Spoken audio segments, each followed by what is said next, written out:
Leading up to the draft, I've been doing a lot of research, and earlier this week, I put together my final top 16 mock draft with all the research and everything together. I posted on my website earlier this week, and here's the video rendition of it. With that said, let's get started.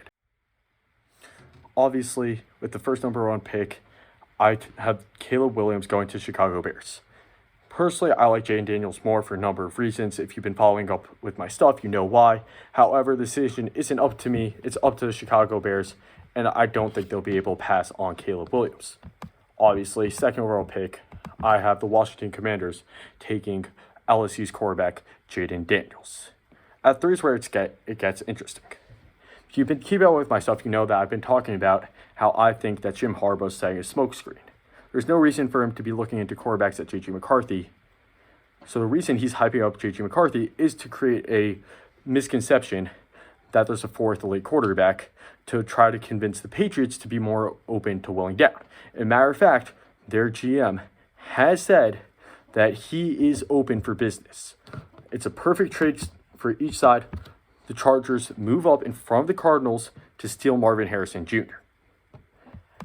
At number 4, the Cardinals probably want Marvin Harrison Jr. after losing both Marquise Brown and Rondale Moore this offseason. However, the Chargers just leapfrogged them to go steal Marvin Harrison Jr. So I think what they're going to do is they're going to build around Kyler Murray. We saw Kyler look pretty solid to finish off the year last year. They're going to give him the best chance he can by selecting Joe Alt. They built a pretty solid offensive line. That underrated was very good in the second half of the year last year, led by their rookie, Paris Johnson.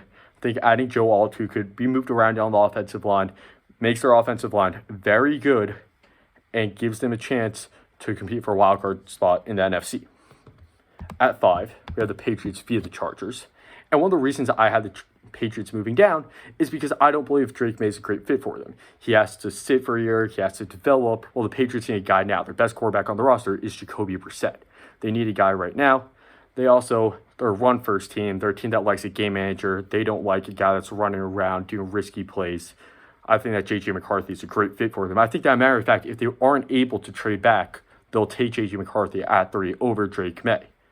However, it works out perfectly for them, and they get their guy, J.J. McCarthy, at 5, and probably get a couple of picks, couple of assets as well. At number 6, New York Giants are going to be very surprised that they got Drake May at 6, and they'll gladly take him.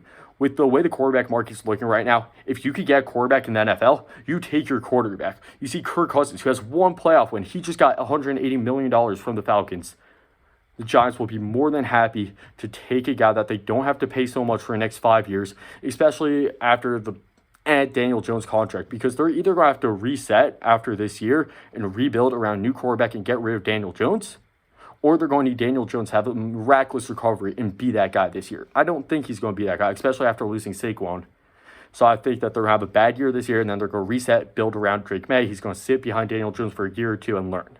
I think that if handled right, he can be a Justin Herbert-type quarterback. At 7, in getting their tackle, the big boy Fashanu out of Penn State. And last season, we saw sparks of potential from Will Levis. So they're building around him. They're giving him a chance to be their franchise guy. They already had Hopkins. They added Calvin Ridley. They added Tony Pollard. Now what they got to do is they got to go build an offensive line for him. If he has weapons, he has running backs, he has offensive linemen, there's no reason for that offense to not be great. At 8, the Falcons team very excited about.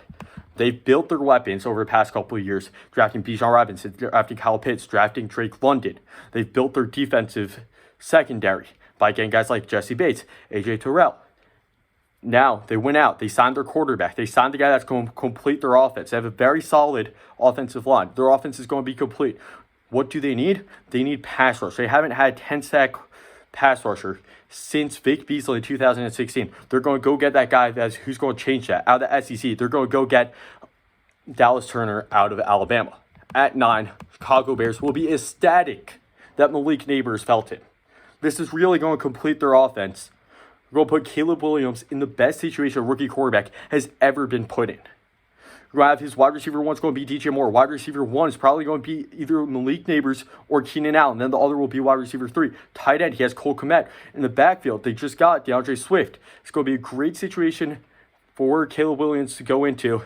And, well, I think his personality is going to be a bit weird. It's going to be a bit interesting to see how he faces NFL adversity, how he faces the NFL locker room. But if he can figure it out, Malik Neighbors will be a very good addition to put alongside Caleb Williams in Chicago. At 10, New York Jets. Again, a guy that I'm very excited about. Wide receiver at Washington, Rome Odunze. Odunze is an incredible jump ball receiver, and it really seems like they're building around Aaron Rodgers. They have probably 1 or 2 years left of Aaron Rodgers, and the AFC East is more open than it ever will be. Right now, you see Buffalo's cutting guys to get around the cap space. Miami's doing a bit of the same. Miami doesn't know what's going on with Tua. Meanwhile, New England's in shambles. The AFC East is as open as it will ever be for the Jets to go get their crown. If they have a healthy Aaron Rodgers, they got the wide receivers around him. They already signed Mike Williams. They already had Garrett Wilson. If they draft Rome Odunze, they have Breece Hall in the backfield. They got a chance to go steal the division. At 11, another interesting situation here. I think that Minnesota is in a situation where they need to either restart or go get a quarterback. They just lost Kirk Cousins, and they're at risk of losing Justin Jefferson again. The word on the street is that Justin Jefferson will only sign with the Vikings if they have a guy for him. They have their franchise quarterback.